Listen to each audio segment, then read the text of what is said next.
On this episode of the Coach Daboll Show, he took Tyler Biotish, the center for the Dallas Cowboys, on one of his quarterback pressures and just opened him up like a beer can. Fastball nearly intercepted and then deflected and picked off by Pinnock. Saw the tip pick and straight grass, and that's a DB's dream. 2 games in a row is a trend, 3 is a streak. I think he's going to have another sack.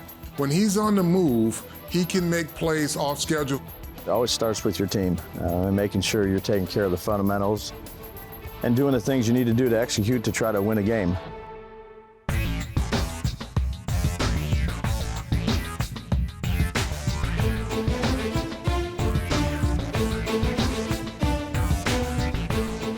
welcome into the Coach Daboll Show, presented by Ford, the official vehicle of the New York Giants. My name is Madelyn. Burke. Bob Papa is out this week, and I'm joined, as always, by 2-time Super Bowl champion Carl Banks and the head coach of the New York Football Giants, Brian Daboll. Dabes, of course, this is a business trip this week, heading to Buffalo for Sunday Night Football against the Bills, but you did spend some significant time there in your career.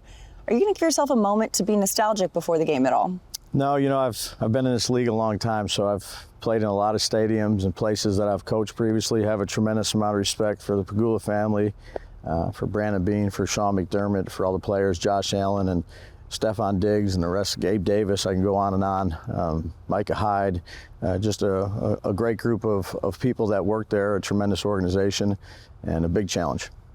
Coach, when we talk about this challenge, it does help that you have coached a lot of the players on the opposite team and you kind of know how they operate. But as you prepare for this game, it's more about executing the things that will help you be successful, right? Yeah, absolutely. It always starts with your team and making sure you're taking care of the fundamentals and doing the things you need to do to execute to try to win a game.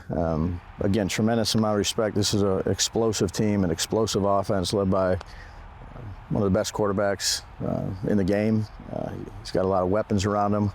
Steph and Gabe, runners, Dawson Knox, very good offensive line, and then, you know, a defense that leads the league in takeaways, sacks.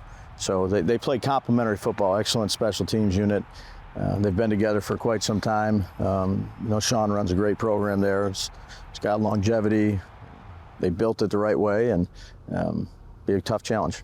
When you talk about Josh Allen, for all the tools that he has, the one intangible that your defense will really have to stay disciplined on is his off-schedule plays. Like when he's on the run, it's, you know, they seem to be in sync, he and Diggs. Yep. When there's a play and he's moving and he uncovers. Yeah, I'd say all the skill guys there with Josh. He's a special player, special person. He's dynamic. He can, you know, drop back and throw a 70-yarder on the spot. He can scramble to his right. He can scramble to his left. He can make plays with his feet. He makes them with his arm.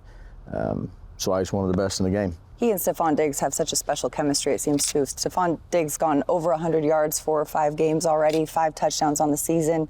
What makes him such a game breaker like that? He can get open and catch the ball. Yeah. I mean, it's really as simple as that. He's instinctive, but he's a tough cover. There's not many guys that can cover him one-on-one.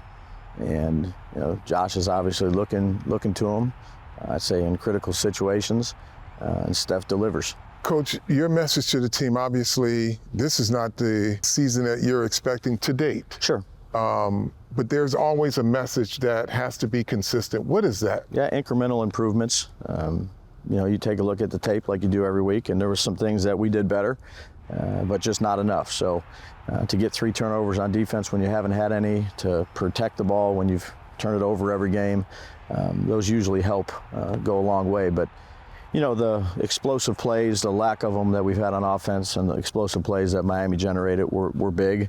And then finishing plays in the red zone, had some opportunities down there to finish on the offensive side of the ball and came up short. So a lot of things to learn from, some things that were improvements. I thought we did a better job on special teams. Obviously didn't have 7 penalties, had 3 punts inside the 15 in terms of the field position game, controlled the tempo of the game, but have to score more points and have to stop the explosive plays from happening. Daves, this Bills defense is banged up coming into week 6. A lot of injuries across the league, of course, but losing Tre'Davious White in week 4 with the Achilles, losing Matt Milano last week with a leg injury, Von Miller kind of working his way back from the ACL, but still a formidable front, as you alluded to earlier. What kind of a challenge does this Bills defense pose? A lot. You know, Poyer and Micah back there, Ed in the middle. You know, again, they've played together. A lot of them have played together for quite some time, and it's a very challenging environment. It's very loud, so operating offensively and the communication that you have to have, it's an electric atmosphere when you go to play there. And they have a really good defense. Again, they play complementary football, so they're getting up on the offensive side of the ball, scoring a lot of points. That's putting the defense in good position. They're rushing the passer. They got an excellent D-line coach, Coach Washington. Coach McDermott's an outstanding defensive coordinator. They've been good for a long time there, and there's longevity there. There's consistency there. They know how to play, off of one another. That's why they're one of the better teams in the league. Coach, my last question. You talked about you see some things that have gotten better, and you talk about improving incrementally. This is what this team has to do now. It's like you focus on the good things, but if there are some things that, darn it, we should have had that, right? Sure. The players care enough that they want to get those things accomplished. Yeah, absolutely. I think you always show them some of the stuff that went well in a game, but then you're also real and show some of the stuff that didn't go well, because those are the things you need to fix while continuing to build off of some of the things that were improvement areas. So, again, long way to go. A great opportunity ahead of us, and we got to do a good job of preparing throughout the week to play a very good football team. Speaking of some of the stuff that went well, though, that 102-yard pick six from Jason Pinnock, had to be pretty proud of that play. Yeah, 3 of them. X got one out there, knocked the ball off of the runner, had the pick six. Bobby had one down in the red zone. Now, again, it's complementary football. Offensively, you got to score in that situation. So, again, the turnovers were good. It's the first time we've had them all year, and it's the first game that we've, haven't turned the ball over. So that's a starting spot, but got a long way to go and a lot of things to improve on. Absolutely. Thanks so much, Head Coach Brian Daboll. Thanks so much for the time. After the break, we sit down with one of the players who had one of the takeaways last week. Jason Pinnock joins the show. Stay with us on the Coach Daboll Show, brought to you by Ford.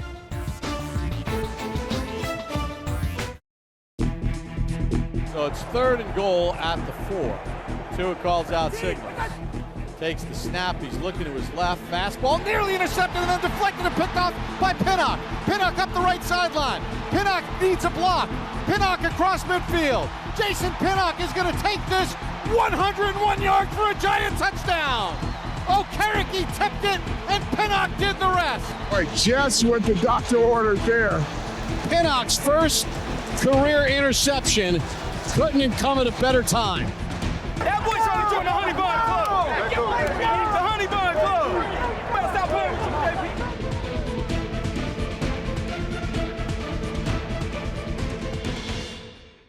Welcome back to the Coach Daboll Show, brought to you by Ford. My name is Madelyn Burke, and I am thrilled to be joined by Giant safety Jason Pinnock. Jason, first of all, we just saw the highlight there. 102-yard pick six. That ties a Giants franchise record for the longest pick six.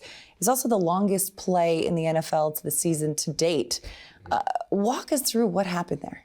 I just saw the tip pick and straight grass, and that's a DB's dream. So I wasn't thinking about the 102 yards. I wasn't, it was after even, it took a whole day. They had to tell me in media like that it was a, record breaking. So, I mean, it's humbling, but I just saw grass. That's a DB's dream. Exactly. Nothing but green grass. You're outrunning this Miami offense that is known for speed. You hit over 20 miles per hour on the GPS yourself. Did you feel like you were flying? I feel like I had a little gas in me. I had a little gas, but it was a red zone play, so it was towards the end, so I was a little tired, but, got it done. Not only did you stop Miami from putting 6 on the board, but you got 6 on the board for the Giants there as well. I know takeaways were such a point of emphasis for this team, for this defense going into that game. Got 2 in the first half, 3 overall.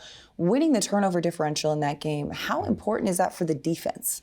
For us, I think it's big, like momentum-wise. They say they come in bunches, picks, fumbles, turnovers in general. So just kind of try and use that momentum for the following weeks and keep it rolling. Yeah, keeping that momentum going, especially going into Sunday Night Football in Buffalo. It's a tough matchup, but you got another quarterback in Josh Allen who likes to stick the ball in a tight window. It's kind of similar to the play that happened that you got that pick six off of too, going in between, Okereke and Flott right there. Yep. When you see a play like that or a quarterback like that, how do you capitalize off of that as a unit? Is when you're 50-50s, like you said. Those are very confident quarterbacks in their ability and the person they're throwing to, like their ability. So it's capitalizing on those 50-50s, win yours. When you're going into a point of emphasis, though, too, because it did take about 5 weeks for this turnover to happen, what's it like in these defensive meeting rooms? The emphasis stays the same, and that's in every defense. Even if you're getting the ball, that's still the main focus is the ball. You get those, you win your turnover battles, your percentage of winning goes up. So that's our main focus. Now, this Buffalo team, they've got a lot of offensive weapons. Of course, Stephon Diggs, the highlight right there, but you got Gabe Davis, you got these tight ends in Knox and Kincaid. A lot of players that can make plays. What are you looking at when you're studying tape at Buffalo right now? What do they like to do? This is the NFL. It's a lot of great athletes, a lot of great players, but everybody does something very well. That's why they are what they are, why they're paid what they're paid. So just focusing on that, figuring out some tendencies, what they like to do on certain things, and then capitalize from there. What's that something that you're seeing jump off the tape? The confidence. It's a very confident group. Everybody wants the ball in their hand. So that's also a thing. So you take certain guys away or plays away and cause some frustration within the room, and then, now it's our time. Now we can make our plays and cause havoc within the offense. So. Is confidence something that can be built and gained? I mean, this was a very confident team last season, and despite the struggles, this group is, developing confidence and growing this year, coming off of especially a defensive performance like last week. How is that confidence for this Giants group? And it's hard to say, we're still a very confident group because I believe confidence comes within the preparation. And this team, this group, this unit specifically practices hard. Yeah. They prepare hard. We prepare together. A lot of extra meetings, player-led. That's something we do. So we take a lot of pride, and that's why we still take the field as confident as we do. You and Xavier McKinney have a great thing going in that safety room right there. It seems like both of you guys have that versatility to work both sides of the field. How would you describe how you two play off one another? You hit it right there, and that's something we pride ourselves within, is that there's not a lot of safety duos in this league that do both and do everything, from blitz, edge, blitz, interior, 2-player, 3-player, curl flat, middle of the field, man-to-man. We pride ourselves on doing it all, you know what I'm saying? So not only just one safety, and then you have a box safety or somebody who only does something oh so well, it's both, and we take a lot of pride in that. Is there, with the fact that you guys look at one another and say we can both do this, is there also a little bit of a competitive edge between the two of you in that way? What is that like? For sure. It's from the blitzing. I mean, that's obvious within our scheme. We love to get the quarterback. So sometimes we be arguing about that or this and that, but it's all friendly competition because at the end of the day, if one of us winning, we all winning. So absolutely, that iron sharpens iron mentality. We talked about the confidence of this group going into week 6, but also another primetime game. Yeah. All the lights, all the attention. This is the 4th primetime game the Giants have had this season. It seems like y'all are on it every week. How does that feel? Does that feel any different for you guys as players? No. And if you make it feel different, I feel like your preparation is different than it shouldn't be. I prepare like it's my last every week. It just happened to be at night. And personally, the night games, they drag out so long. I'd rather play at 1, but you do on the other end of that. Your younger self, when you were at home watching those primetime games, it's like, dang, this is a dream come true. So yeah, it's a good opportunity. What's the message for this team right now from the coaches in the locker room right now going into week 6 against Buffalo? Next play mentality, next day mentality, next meeting mentality, next practice. That's what it is. You master that, the results will come. Results will come. Jason Pinnock, thank you so much for taking the time today. We've got much more to come here on the Coach Daboll Show, brought to you by Ford. Stay with us. After the break, it's Head to Head.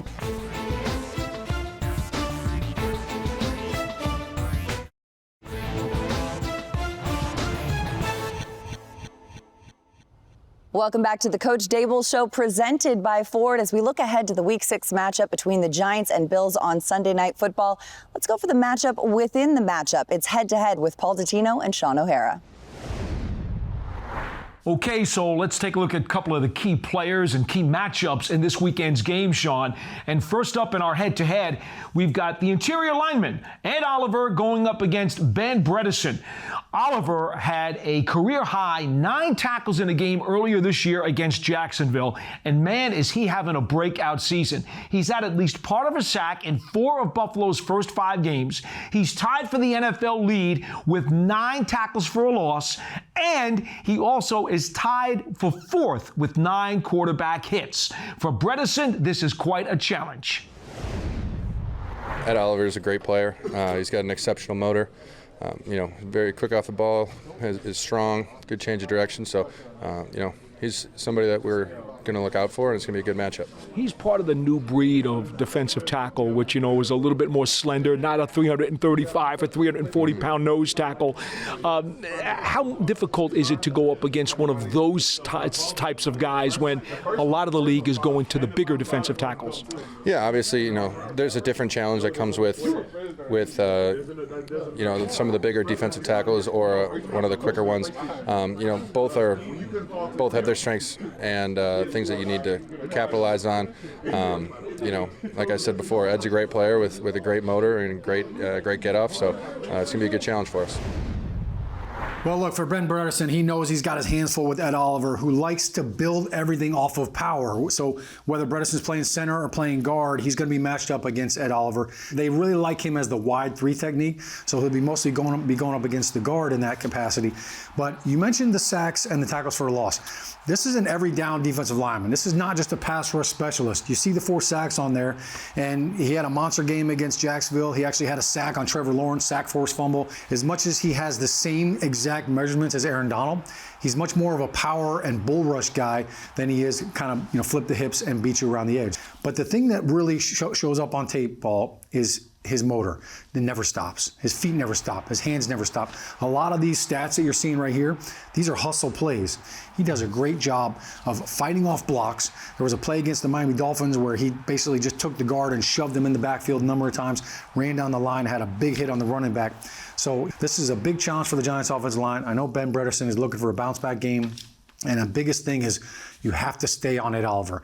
Don't think the play is over. You've got to play through the echo of the whistle. Yeah, make sure you keep your hat on a hat. In fact, Bredesen allowing 1 sack this year. Only allowed 1 sack last year in the 11 games that he played. So he's been one of the Giants' most effective pass protectors while he's been in the lineup. We go to our next head-to-head matchup. And again, we stay in the interior of the line of scrimmage with Mitch Morse against Dexter Lawrence. Morse in his 9th season. Last year, he finally made his first Pro Bowl. Remember, he started with Kansas City, Sean, before he went to Buffalo. Second in the NFL are the Bills when running directly up the middle at 5.5 yards a carry, which means that Dexter Lawrence is going to have to really gobble up that run. We're all looking for a big game from Dexter Lawrence, and I know he's still looking for his first sack of the season. Those kind of come in bunches, as we all know. But I think when you look at this matchup, Paul, him against Mitch Morse, Dexter Lawrence outweighs him by at least 50, maybe 60 pounds. So this is definitely a mismatch in the Giants' favor. Mitch Morse, as you can see, rocking the number 60. Looks very stealth right there. That's the best number ever for the center, in case you're wondering. He's a very good technician. He's not great against power. Power over his head, he struggles with. I know I'm very familiar with that aspect of it. But if you can get somebody head up on him, and the bull rush is one of the toughest things for him to handle, he does a great job with his hands, but he does struggle in that capacity. So I would look for the Giants to find a way to get Dexter head up in the zero nose, as we call it. And one of the things that we've seen from Dexter Lawrence already this season, he took Tyler Biotish, the center for the Dallas Cowboys, on one of his quarterback pressures and just opened him up like a beer can, just pried him right open with that inside arm. So I think this is a big opportunity for Dexter Lawrence to have a monster game. Now, even if he gets by Morse, Josh Allen, he is a load to try to bring down in the backfield. By the way, Morse has not been called for a holding penalty in 25 consecutive games. Now, if Lawrence can give him trouble, maybe we'll see some laundry on the ground. Yeah, I think we call that Morse code when you're flying under the radar. Indeed. Yeah. That'll do it for this edition of Head to Head. Let's go back to Madelyn. Well, Carl, looking at this one right here, the big priority, obviously, on the defensive front is not letting Josh Allen get too comfortable in the pocket. Well, it's kind of a double-edged sword, Madelyn, because comfortable in the pocket, he's very good. But off-schedule plays, he and Diggs have some type of connection where once he starts moving around, Diggs can uncover and he can hit you for a big play. So up front, you've got to get balanced pressure. And on the back end of the defense, you cannot lose a player once he starts to move around. Up front, of course, in the trenches, the big games are won and lost in the trenches. But the Giants' offensive line has a good task in front of them as well. Well, yeah, I think the task with this offensive line, Madelyn, is focusing on the little things, right? You can look at any player on an opposing defense, and if you're not doing the little things, they're all going to have the same success. And right now, it's picking up those games that the defensive front runs. So if they can focus on those things, give your quarterback a chance to do some things, they'll be in this game. Absolutely. All right, after the break, we've got more Coach Daboll show coming your way. We're going over and under with Amani Toomer and Sean O'Hara. Stay with us.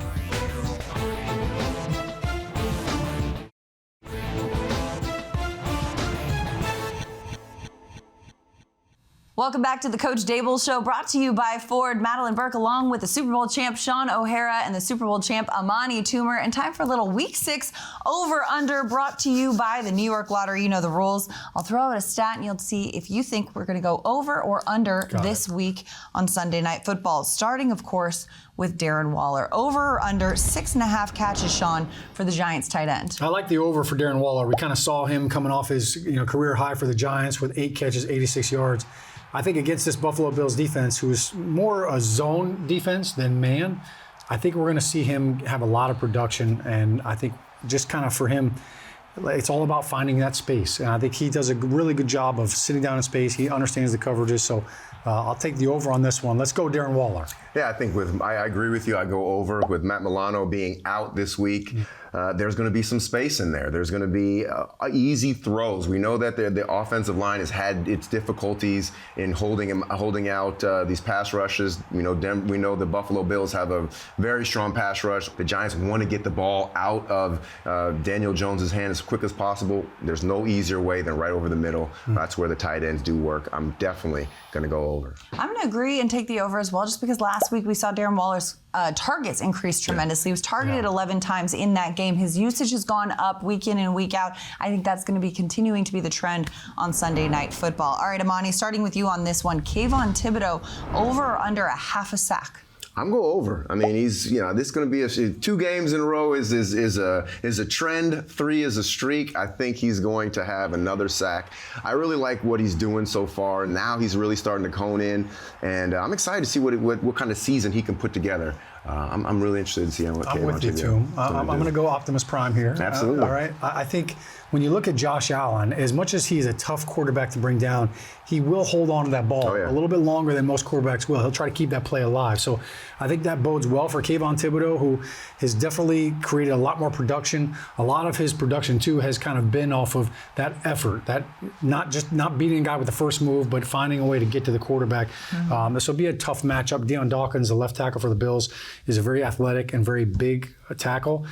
So that will be a fun little matchup to watch. But I'm going over with Amani. Snoop-a-loop, get your green hat. We're going streaking. We're going streaking. Let's make it 3 games in a row. I'm going over as well. Kayvon Thibodeau already has 4 sacks on the season, tying the amount of sacks he had last year in his rookie year. I think he's going to build on it. He's feeling it. He's getting that momentum. And to the points both of you made, got to be in agreement. Look at us in agreement across the board. Let's see how long this goes. Over, under 1.5 takeaways by the Giants defense. I'm going to take the over on this one, too. And I think like sacks, turnovers come in bunches as well. So, of course, the Giants needed to get into that category, and they did it 3 times. I think I already mentioned Josh Allen. Look, he's going to make some throws, and he's going to try to fit it into some windows. So there will be some opportunities for this Giants defense to get the interceptions. I also think when you have a quarterback, and Amani, you know this better than anybody, that throws a heater. Like sometimes that ball just gets tipped or it goes through somebody's hands. So there will be opportunities for that. I think for the Giants too, that the emphasis continues to be stripping that ball out. And Josh Allen, when he does run, that ball can kind of get out with one hand on it. So there will be opportunities. Absolutely. Josh Allen, most of these quarterbacks with these huge arms, he tries to fit the balls in areas to where he feels like he's the only one that can get to it. I think you look at what the Giants did last week in terms of getting 3 turnovers. I think that trend is going to keep on going. I agree with you. I'm going to go the over. I think the Giants are going to put together a lot of pressure. Some turnovers. You know what? I'll take the under just to be different. I'll take 1. This is going to be a tough opponent, too. The Bills do lead the league in takeaways, so they're pretty good at it. The Giants are getting into the rhythm. Can they keep it up? I hope so, but just to be different, I'm going to take the under on this one. All right, last one, Amani. Over or under 3.5 field goals by Graham Gano? I'm going to go under. I have a feeling we're going to get some touchdowns this week, and they're not going to be field goals. They're going to be extra points. So, absolutely. I like the under for this one as well. And I don't know how you get a half a field goal. Because if you hit the upright, does that count as a half field goal? If it's a doink or a double doink, yeah. Look, Graham Gano has been thumping it, and he's been phenomenal. And, look, he makes 55-yarders. Like, he looks like he's still just hitting a 9-iron. It's a nice, easy swing. Mm-hmm. So I think he's more than capable. But to your point, look, Brian Daboll, I think he's very familiar, obviously, with this Bills defense and the scheme. So I think there's going to be some wrinkles offensively, and I think they punch it in, to your point, Amani. So I'll take the under as well for Graham Gano. I'm going to agree. Unders across the board. I can't be the differentiator on everyone. You did it once. I did it once. Yeah. I changed it up. We got to have some sort of variance. This is what happens. We're just too much of a team. We're all on the same page over here. But we'll see how it all goes down Sunday Night Football. After the break, it's Strategy with Carl Banks. Stay with us. More to come.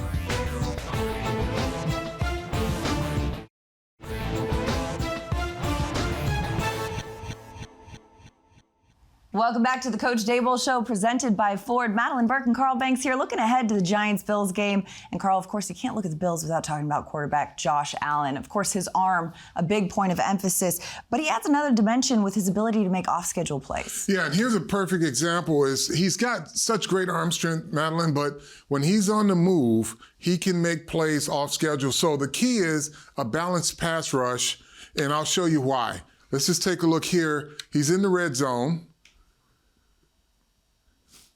And I freeze it here. You've got to have a defender up and a defender up. If anything, you want him to step up into the pocket. But because they don't do that, contain breaks down. Now he's off schedule. Looks like he's going to run, and his arm talent is just ridiculous. And then the other part of this play, when he's off platform or off schedule, you've got to be able to cover the receivers for the entirety of the play. So just take a look here at Stefon Diggs. He sees his quarterback in trouble. He just uncovers, comes back in across. Yeah, of course, Stefon Diggs has been such a playmaker for this Bills team. He's had over 100 yards in 4 or 5 games this season. He's already had 5 touchdowns. But for a guy his size, his ability to break tackles? Yeah, and then here it is again. And we'll take a look at another off-schedule play here by the quarterback. Again, and here's a coaching point that I'm sure is going to be a point of emphasis. With Josh Allen, you want to rush up here to keep him and move him away from his arm strength, right? So you want him throwing across his body. You don't want him to escape right, because that's where he has all the leverage in throwing the football. Again, he breaks out. Just take a look here down the field. Take a look at this receiver and this receiver. Once the quarterback uncovers, you see they just break out and go down the field. Big completion.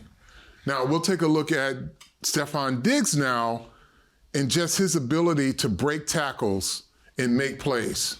Take a look here at the top of your screen. Just runs a great route, comeback route, makes the catch. Now look what he does. There are 2 defenders on him. He breaks both tackles and goes the distance. Goes the distance right there. Of course, Stefon Diggs, a player that we're going to have to keep an eye on this week as the Giants take on the Bills. Now, Carl, looking at this game in the trenches, of course, this Giants offensive line seems to have struggled so far this season, especially with defensive fronts that run a lot of twists and stunts. Yeah, this week will be no exception. Here you'll get linebackers involved, you'll get linemen moving around. So what the key is for this offensive line is to communicate. And here you'll see with this defensive front here, they're blitzing. You got a guy here, guy here, guy here. So that's the basic pass rush.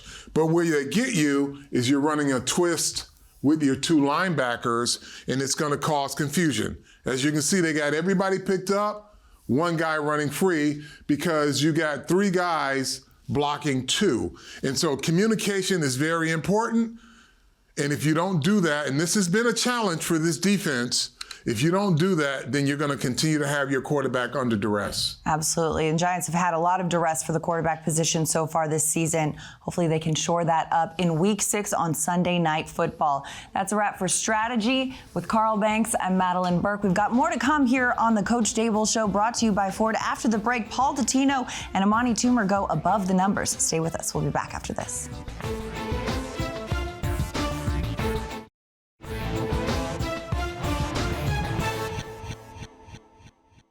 Welcome back to the Coach Daboll Show, presented by Ford. As the Giants look ahead to the Sunday Night Football matchup with the Bills in Buffalo, who needs to stand out on the field? Paul Dottino and Amani Toomer go above the numbers.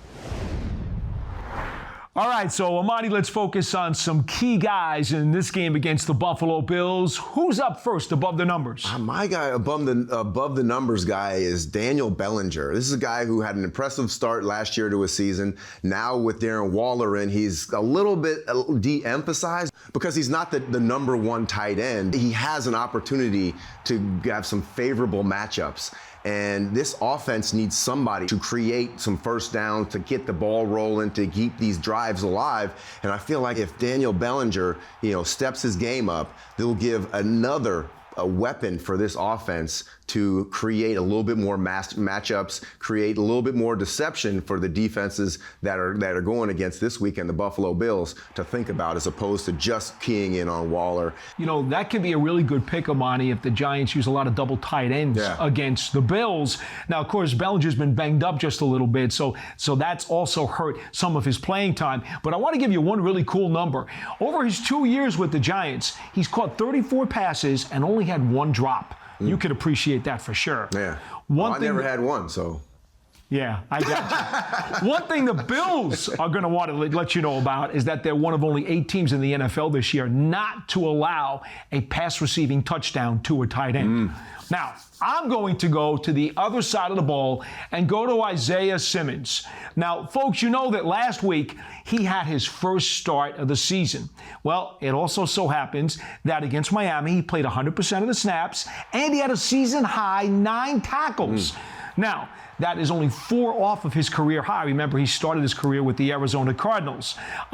He is a guy who, as he finds his rhythm and becomes more and more involved in Wink Martindale's defense, I think he can be very, very dangerous. He only averaged 5 tackles a game in his 3 years with the Cards, but I think he is going to start picking up the numbers this week. Absolutely. A guy like that, with the athletic ability he has, Wink Martindale has another very talented athlete to go and really attack offenses. I feel like this is a guy that, as Wink understands more what he can do and his strengths, is going to really help this defense out because of his versatility. All right, let's see who's below the numbers, Amani. Yeah, Micah Hyde. You're talking about the Buffalo Bills, a team that leads the league in takeaways. Micah Hyde is the captain of this team. He really gets them lined up. He's the guy that is kind of the bellwether guy. However Micah Hyde does, so does that secondary, and they're depleted. So I feel like Micah Hyde is going to be more involved in creating the momentum, keeping the flow of this defense. So if this guy plays below the numbers, so does the Buffalo Bills. Yeah, a lot of times they will use Hyde and Jordan Poyer, their other safety, to set the defense as well. Hyde's in his 11th season. Twice he's had 5 interceptions during the campaign. Last year had a bad neck injury, missed most of the year, but as you can see, playing 94% of the snaps this season. He has come back with a vengeance after that year off. Since 2013, he is one of only 4 defensive backs in the National Football League with at least 24 interceptions and 5 sacks. The guy has been a royal pain in the butt. That'll do it for Above the Numbers and Below the Numbers this week. Let's go back to Madelyn. Now, Carl, one of the guys that they highlighted, of course, Isaiah Simmons, tasked with covering this running back by committee. The Bills are coming off a game in Week 5 in which they had just 14 rush attempts for 29 yards, but they do get creative with the ways they use their running backs. They do, and they're running backs by committee, but they are an extended run sometimes. Some of those passes are to the flat. So that's just like a run. So the Giants will be challenged with their high-low defense, right?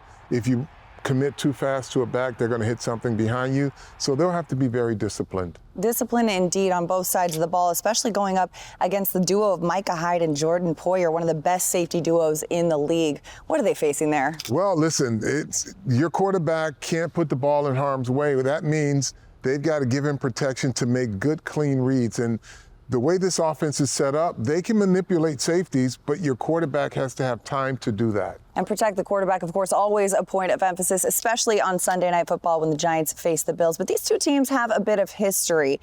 We'd be remiss not to look back to 1990 Super Bowl 25, a game you are quite familiar with, Big Banks. Yeah. Super Bowl 25, we'll be looking back at that one in the archives and more as the Coach Daboll Show presented by Ford continues after this.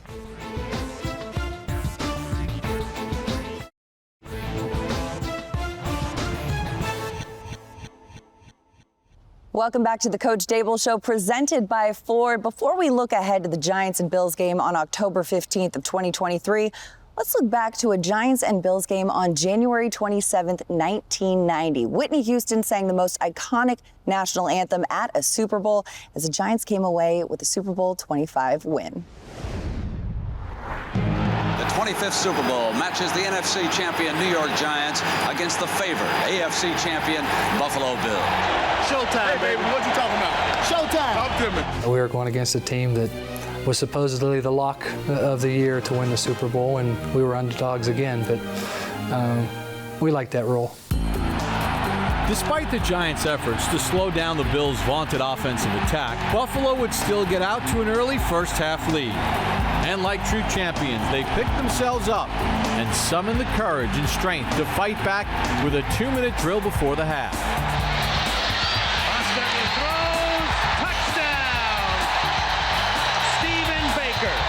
And with momentum now in their favor, the Giants' offense would continue that physicality in the second half, dominating the time of possession with a Super Bowl drive for the ages. And look at Otis Anderson throw the uppercut.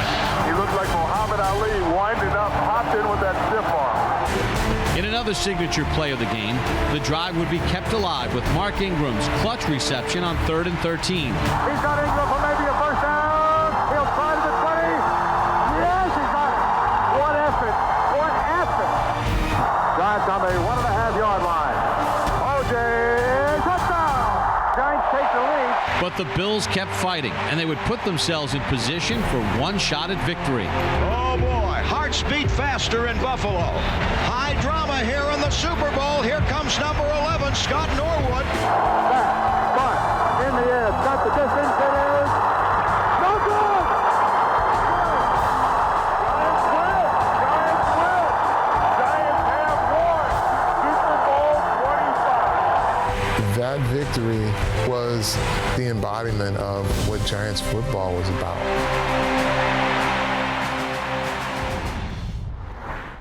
Banks, you, I'm sure, remember a thing or two about that game, don't you? Yeah, that was one of the most competitive Super Bowls ever. They were such a good team, and it literally came down to that final play. And, you know, you look back on this game and you say, boy, if they would have won that game, you tip your hat to them because it was a slugfest. A slugfest indeed. The Bills came into that game with the league's highest scoring offense. The Giants came into that game with the league's most stifling defense, which just shows defense right here wins championships. But the defense and the run game, of course, the key to success in that Super Bowl.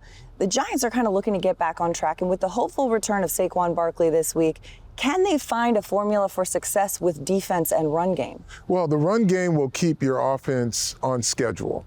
And if you can get some yardage and stay in third and manageable situations, you have a chance because then you control the game, you control the clock, and it'll give them a chance to really have some success. Defensively, you're going to have to stop the run game. They're a very good passing offense, but you have to stop the run first so that you can get into situations that are not favorable to them in the passing game. Yeah, now in week 5, the Giants finally got their first takeaways of the season. They got 3, win the turnover differential, 3-0. They're going against a Bills team that leads the league in takeaways with 13 on the season. How important of a factor will that be in this game? Well, ball security is paramount. I mean, when you have a team that are ball hawks. You've got to put extra emphasis every play, ball security, ball security, ball security, because they thrive on that. And if you can deny them those turnovers, then that works in your favor. Now, their defense is banged up, of course, but still a tough defensive unit for this Bills team. Well, every team has to deal with injuries, right? And they'll make their adjustments, and the Giants will just have to prepare to do their assignments. This is a tough team. This is the 5th 2022 playoff team the Giants will face so far this year. The 4th primetime game in the first 6 weeks. Sunday Night Football lights really just add something to it, doesn't it? It does, and the Giants need to get back to their playoff form too. You know, they're not a team that can walk in and says, well, we don't have a chance, because they were a playoff team as well last year. Exactly. Giants, Bills, Sunday Night Football. This game, of course, is brought to you by the New York Lottery. And after the game, don't forget, flip it right back here to MSG Networks for Giants Postgame Live, brought to you by Moderna. We're here every week. For Carl Banks, I'm Madelyn Burke, and for our entire crew, thanks so much for watching the Coach Daboll Show, brought to you by Ford. We'll see you next week.